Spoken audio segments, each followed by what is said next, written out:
यहां पर बात दिल्ली एमसीडी उपचुनाव की। दिल्ली एमसीडी उपचुनाव जनता के दिल में आखिर क्या है, क्योंकि ये एमसीडी का उपचुनाव वो उपचुनाव है जिसमें जनता से जुड़े हुए जो जमीनी मुद्दे वो सुनिश्चित होते हैं कि उनका हल हुआ या नहीं। दिल्ली में एमसीडी उपचुनाव की मिसाल बीत चुकी है और 30 नवंबर को 12 वार्डों में उपचुनाव होंगे और दिल्ली की जनता का मूड जानने के लिए जी दिल्ली एनसीआर हरियाणा लाया है एक नया शो। आज हम आपको लेकर चलेंगे चांदनी चौक वार्ड नंबर 74 में, जहां पर जी इंडिया संवाददाता संजय वर्मा ने स्थानीय लोगों के साथ और व्यापारियों के साथ बातचीत की है और उनके मुद्दे जानने की कोशिश की। ये रिपोर्ट आप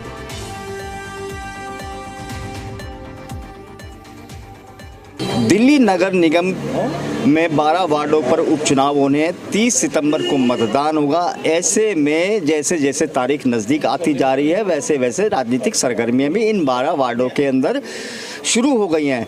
मैं इस समय मौजूद हूँ वार्ड नंबर 74 चांदनी चौक। चांदनी चौक एक ऐतिहासिक क्षेत्र है और लगातार ये चर्चाओं में रहता है। और सबसे बड़ी बात यहाँ पर यह है कि इस वार्ड के अंदर जो पूर्व निगम पार्षद थे पूरनदीप सिंह साहनी, वो अब विधायक बन गए हैं। उनके विधायक बनने के बाद ये सीट खाली हो गई और यहाँ से जो उनके पिताजी प्रहलाद सिंह साहनी थे वो लगातार 5 बार यहाँ से विधायक रहे हैं। ऐसे में इस बार यहाँ पर आम आदमी पार्टी से जो उम्मीदवार हैं उनका नाम हर्ष शर्मा और चिंटू है, उनको उम्मीदवार यहाँ से बनाया गया है चांदनी चौक से। वहीं पर भारतीय जनता पार्टी की तरफ से चांदनी चौक में सुमन कुमार गुप्ता, उनको यहाँ से अपना प्रत्याशी बनाया गया है। सुमन कुमार गुप्ता यहाँ से पार्षद भी रह चुके हैं पहले और इसके साथ कांग्रेस ने यहाँ पर अजय कुमार जैन और फुलालू को यहाँ पर अपने उम्मीदवार बनाया। ऐसे में जनता यहाँ की क्या सोचती है। इस समय मैं मौजूद हूँ मोरी गेट और मोरी गेट भी इस चांदनी चौक वार्ड के अंदर आता है। तो हम यहाँ पे कुछ लोगों से बात करेंगे कि आखिर इस बार क्या मुद्दे उनके रहने वाले हैं। सर ये बताइए कि इस बार यहाँ पर चांदनी चौक में उपचुनाव होने हैं। चांदनी चौक उपचुनावों को देखते हुए अगर मैं बात करूँ क्या मुद्दे रहेंगे यहाँ पे, क्या मुद्दे ऐसे हैं यहाँ पर? देखिए चांदनी चौक चुनाव के जो मुद्दे हैं वो मेन मुद्दा सीवर लाइन है, जगह जगह गड्ढे हैं, बिजली की तारें हैं और कुछ भी मतलब जो पटरी है और ये भीड़ भाड़ का जो ट्रैफिक का जाम का सिस्टम है, ये चांदनी चौक के मुख्य मुद्दों में से आता है। क्योंकि पहले यहाँ पर जो पुनर्दीप साहनी था वो निगम पार्षद था और वो 2 साल 2.5 साल उसने यहाँ पर बिताया समय और कोई काम नहीं किया, एक बार भी जनता के बीच में वो नहीं आए। और उसके बाद जैसे ही विधानसभा के चुनाव हुए वो फट विधानसभा की टिकट के लिए कूद गए। उन्होंने इस सीट को छोड़ दिया क्योंकि उनका मकसद जो काम का नहीं था, सेवा का नहीं था, उनका मकसद था कि मैं कैसे बटोर लूँ, कैसे कर लूँ, यही मकसद था। उन्होंने कहा जी विधानसभा का चुनाव है, विधानसभा में कूद गए, अपनी सीट को छोड़ दिया। उनके पिताजी जो हैं प्रहलाद सिंह साहनी वो यहाँ से विधायक भी रहे हैं और 5 बार यहाँ पे विधायक रहे हैं। अगर तो ऐसे में जनता ने उनको भी चुना है तो क्या कह सकते हैं, क्योंकि अब जो पूरनदीप सिंह साहनी है उनको भी विधायक इस यहाँ की जनता ने बनाया है। हाँ जी, आप जो कह रहे हैं ठीक कह रहे हैं। 25 साल से वो विधायक थे लेकिन उनके भी कार्य अब ये यहाँ की जनता सारी जानती है। चांदनी चौक में कोई कार्य नहीं हुए 25 साल के अंदर, चांदनी चौक का कोई विकास नहीं हुआ, कोई भी कार्य नहीं हुए, कोई कार्य नहीं हुआ। देखिए यहाँ पर जो जनता है, जनता मतदान करेगी, जनता ही इस चुनाव में भाग लेती है। और हम कुछ महिला यहाँ पर है मौजूद है। बहन जी ये बताइए कि चांदनी चौक वार्ड की बात करें, अब उपचुनाव है इस बार, इस उपचुनावों में मुद्दे क्या रहेंगे? क्या लगता है कि जो पूर्व निगम पार्षद यहाँ पर रहे हैं, जो अब विधायक बन गए पूरनदीप सिंह साहनी, क्या उस क्षेत्र में कोई काम किया या नहीं किया? बहुत काम किया। ये सड़क उन्होंने ही बनवाई है। अब जो ये सड़क बनी है ये कई सालों से गड्ढे थे इनमें। सीवर लाइन 2005 में साहनी जी ने ही डलवाई थी और उसके बाद किसी ने डले और अब लॉकडाउन में दोबारा डलवाई है सबकी। और इसके बाद अब जो ये भाई हर्ष ये डलवा रहे हैं तो लोगों ने काम रोक दिया बीजेपी वालों ने बीच में आके उनका नारे खुलवाए बंद करवा दिया। क्या करे गरीब आदमी? गड्ढे गंदे पड़ेंगे क्या? वोट तो उसकी है जो काम करेगा, करते थे जो काम करेगा वोट उसकी है। आई तो मैं जो काम नहीं करे तो वोट क्या दे देंगे? हम तो आज भी कमा के खा रहे, कल भी कमा के खा रहे। कौन काम कर रहा है? काम कर सानी ने करवाया, जब तक वोट देते आ रहे हम तो वोट ही दे रहे हैं। क्या करें? अब नाले में पानी गंदा पानी पी रहे हैं, नाले का गंदा पानी नाले का पी रहे हैं। अब ये बताइए कि अब उपचुनाव होने, उपचुनावों को लेकर 30 तारीख मतदान होना। गरीब इंसान है, ठीक है, इंसानों की उनकी मजबूरी सुनना चाहिए और उनकी समस्या सुननी चाहिए। ठीक है, हमारी कोई नहीं, सानी जी बेचारे हमारी, हम जाते हैं कोई काम के लिए होता हमारा तुरंत करते हैं, मतलब तुरंत करते हैं हमारा, और हमारी सुनवाई भी करते हैं। ऐसी बात नहीं है, हर काम के लिए खड़े होते हैं और सब कुछ करते हैं। और उनसे उन्होंने हमारा गेट भी लगाया है, हम इतने परेशान थे, कोई घुस जाता था। मतलब काम हुआ है आपका कहना है, लेकिन कुछ लोग ये कहते हैं कि काम नहीं हुआ। जो बहुत सारी महिलाएं, इनका ये कहना है काम हुआ है। आपको क्या लगता है किन मुद्दों पर चुनाव हुआ? अब देखो 3-4 महीने से ना ये गलियां टूटी हुई थी हमारी, तोड़ के सारा तोड़ के वैसे कूड़ा लग गए, टूटी हुई गलियों को रख गए। अब जो बुढ़ी औरतें थी वो गिर रही थी बहुत ज्यादा, और लाइट स्ट्रीट लाइट भी नहीं थी, और मेरे कांच चुभ रहे थे, कांच भी टूटे पड़े थे गली में, मेरे भी काफी लगे, मेरे भी पैर का बैलेंस, मेरे में जख्म हो रहे पैरों में, देखो तो बहुत प्रॉब्लम हो रही थी। तो अब क्या लगता है 3-4 महीने बाद अब जाके गलियां बनी। बात कर रहे हैं, गली जब बनेगी तो टूट के ही तो बनेगी, और गली इनकी बनी है, जाके देखिए इनकी गली बन चुकी है। और आज ही ये लाइट से परेशान थे, बीजेपी में है, वर्कर है, और अपनी स्ट्रीट लाइट ठीक नहीं करा पाते। आज ही इन्होंने स्ट्रीट लाइट मेरे को बोला, मैंने इनकी स्ट्रीट लाइट बदलवा के दी है। साहब एक देखिए, आप जिससे भी पूछ रहे हो उसका जवाब ये दे रहे हैं, ये औरतों को यहाँ पर खरीद के लाए हुए हैं, और आप ये चुनाव का नहीं करा रहे, आप नहीं करा रहे, आपको ये वो नहीं कर रहे, हम जा रहे हैं अपने यहाँ से। ये वोटर सुनो, आप भी यहाँ के वोटर ये वोटर नहीं है, सुनो आप यहाँ के वोटर हैं। 25 साल से यहाँ पर जब वो विधायक था, हैं जी, और एक बार उनको बुला लो, सबको देख लो, वो चुनाव बता देंगे, ये चुनाव बता देंगे कि काम हुए नहीं हुए। देखिए सबसे बड़ा कुछ यहाँ के व्यापारी भी हमारे साथ हैं, हम उन व्यापारी उनसे बोलने के लिए इन्होंने आप बात करने दे रहे हैं, ये बात नहीं करने दे रहे, आप बात नहीं करने दे रहे।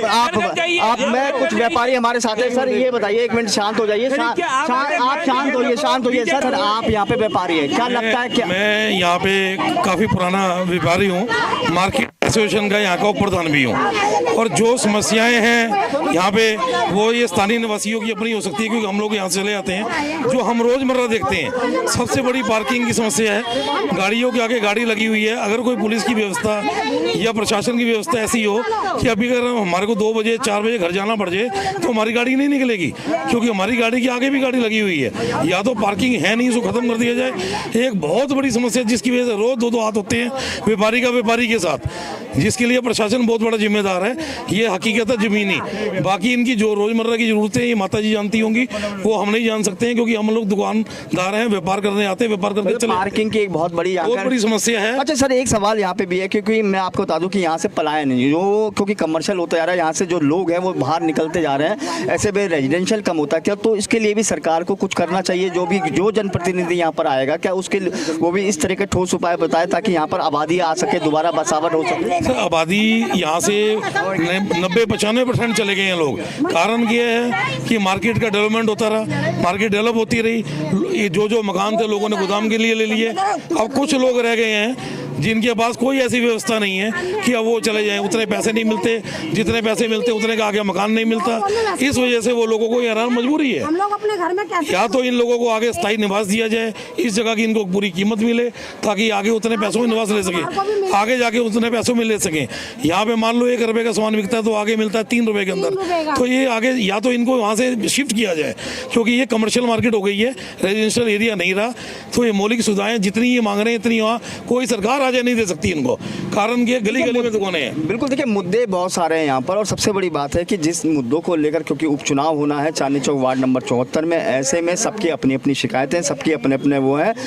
कुछ और लोग हैं, हम उनसे बात करने की कोशिश करते हैं। सर ये बताइए कि आप इस बार चुनावों में, क्योंकि 30 सितंबर को मतदान होना, ऐसे में इस बार क्या उम्मीदें हैं आपके, और किन मुद्दों पर आप मतदान करेंगे? दो सर, मेरे को जो उम्मीद है, जो भी हमारे पहले पिछले 25 साल से जो काम हो रहा है, सिर्फ पहले अगर वो सानी जी, पला सिंह सानी जी करा रहे हैं, अब उसके बाद उनके बेटे आ गए, और अब जो हर्ष चिंटू जी हैं, पूरी काम वो सीट पे भी नहीं थे तब भी वो ये काम कराते थे, हमारे सुनवाई पूरी होती थी। बीजेपी के ये नहीं कह रहा मैं किसी बुराई कर रहा, लेकिन भले रखोई, लेकिन एक बार आया, दोबारा कभी चेहरा नहीं दिखाया इन्होंने। मैं किसी की, अगर मैं बात करूं इस बार चुनावों में, इस बार भारतीय जनता पार्टी ने चुनावों में सुमन कुमार गुप्ता को बीजेपी से अपना प्रत्याशी बनाया है, वहीं हर्ष शर्मा को अपना प्रत्याशी आम आदमी पार्टी ने बनाया है। वहीं पर अगर कांग्रेस की बात करते हैं तो कांग्रेस ने अजय जैन लाइन को अपना उम्मीदवार बनाया। क्या लगता है कि इनके बीच के किसका मुकाबला किनके बीच रहेगा? नहीं देखो जी, सुमन कुमार गुप्ता ये ठीक है, पहले काम करते थे, अब वो काफी टाइम बाद, काफी सालों बाद आ रहे हैं वापसी। लेकिन जो भी है अब पब्लिक जो जानती है सिर्फ चिंटू जी को जानते हैं, जो कभी तक काम करते आ रहे हैं। वो भी तो निगम पार्षद यहाँ निगम पार्षद रह चुके हैं, लेकिन है काम कर जाएंगे। लेकिन वो बिल्कुल, देखिए यहाँ पर जो लोग हैं वो लगातार जिस तरह से बात कर रहे हैं और हम इसको लेकर लगातार जनता की राय ले रहे हैं कि आखिर जब 3 सितंबर को जब उपचुनावों के में मतदान होगा तो इसको लेकर जनता की क्या राय है। चलिए आगे हम चलते हैं और आगे और लोगों से हम बात करते हैं। देखिए वार्ड नंबर 74 में उपचुनावों को लेकर सरगर्मियां तेज है। ऐसे में हम लगातार लोगों से उनके मुद्दों की बात कर रहे हैं। ये बहन जी आप इधर ये आइए कि बताइए कि इस बार उपचुनाव होना, चांदनी चौक में एक बार फिर से आपको अपना नेता चुनना है, किसको चुनेंगे और क्या लगता है इस बार यहाँ के मुद्दे क्या है, क्या समस्या है? वही आएगा सानी और झाड़ू, और क्या क्यों वजह क्या है, क्या काम किया? वजह तो आप देख ही रहे हो क्या हो रहा है क्या नहीं हो रहा, और जो काम कराएगा बस, जो काम कराएगा उसी को ही मिलेगी। हाँ हम तो सानी आएगा, सानी ने बड़े काम संभाले भाई। बिल्कुल जो आएगा, जो ये जनता की राय है और जनता की राय लगातार कुछ लोग और हमारे साथ हैं, हम उनसे बात करते हैं। सर ये बताइए कि इन उपचुनावों में क्या मुद्दे रहने वाले हैं इस बार? मुद्दे बहुत ही गंभीर है, जैसे कि मैंने आपको पहले ही बताया, यहाँ की टूटी हुई गलियाँ, यहाँ की गंदगी, जो यहाँ पर गंदगी है, तारों के जाल, या पिछले 30 सालों से निगम में विधायक ने कुछ नहीं किया, जो आम आदमी पार्टी का था। पहले वो कांग्रेस में था, अब आम में है, तो काम कुछ नहीं हुआ। इस बारी परिवर्तन होना बहुत जरूरी है और होके रहेगा। दिल्ली चांदनी चौक की जनता, जो वार्ड की जनता है, उन्होंने साफ स्पष्ट कह दिया भ्रष्टाचारियों को भगाना है, क्षेत्र में कमल खिलाना है। बिल्कुल, देखिए और भी बहुत सारी बहन जी ये बताइए, आप इधर आइए कि अब उपचुनाव होने वार्ड नंबर 74 चांदनी चौक में, क्या कहेंगे इसको लेकर, क्योंकि क्या मुद्दे इस बार रहने वाले हैं? देखिए सबसे पहले तो मैं ये कहना चाहूँगी कि जो रिसेंट बॉम्ब ब्लास्ट हमारे इलाके में हुआ है वो अति निंदनीय है, और मैं चाहती हूँ कि ऐसी एक आइडियोलॉजी हमारे सामने हमारे वार्ड में आए जो इन सब चीज़ों को होने ना दे आगे। अगर बात करें तो यहाँ पर अगर दिल्ली सरकार में भी, एमसीडी में भी और केंद्र सरकार में बीजेपी की सरकार है, तो ऐसे में जिम्मेवारी तो उनकी बनती है। मैं एक बहुत basic C cheese as a जेन जी आपको कहना चाहूँगी कि व्हाइट कॉलर टेररिज्म बहुत ज़्यादा फैल रहा है। चांदनी चौक की बात करें तो चांदनी चौक में कि आप यहाँ पर वोटर है, क्या मुद्दे इस बार रहेंगे, क्या मुद्दे हैं चांदनी चौक में? बहुत सारी समस्या, सबसे बड़ी समस्या तो ट्रैफिक की समस्या है, बिजली के तार की समस्या है, टूटे हुए सड़कों की समस्या है। ये बहुत सारी एक हमारे जनजीवन की डेली समस्याएं हैं, वही समाधान होगी। सर ये बताइए क्या मुद्दे रहेंगे इस बार चांदनी चौक में निगम के चुनावों में, उपचुनावों में? चांदनी चौक में देखो सबसे ज़्यादा मैंने देखा कि गली बहुत छोटी छोटी गलियाँ हैं, पतली पतली गलियाँ हैं, उसमें इन्क्रोचमेंट कितना ज़्यादा कर रखा है कि लोगों को निकलने का रास्ता नहीं है। और मैं देख रहा हूँ बहुत देर से कि तार, इस कदर तार का जाल ऊपर फैला हुआ है कि निकलते हुए भी डर लग रहा है। यहाँ के लोग कैसे रह पा रहे हैं, लोग इस जंजाल में, मतलब मुसीबत में कैसे रह पा रहे हैं, ये तो देखना बड़ा निर्दयनीय है, बहुत ज़्यादा।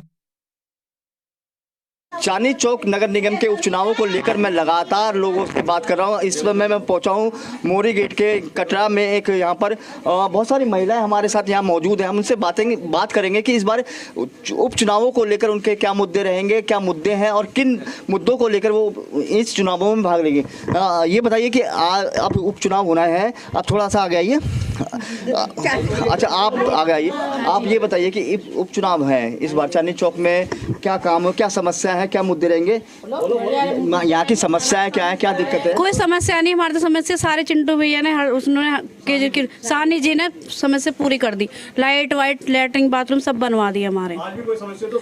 हाँ अगर कोई किसी चीज के लिए जाते हैं तो सुनते हैं, वो सुनते हैं। देखिए और हम लगातार बात करें, बहन जी आप थोड़ा सा आगे आइए यहाँ पर।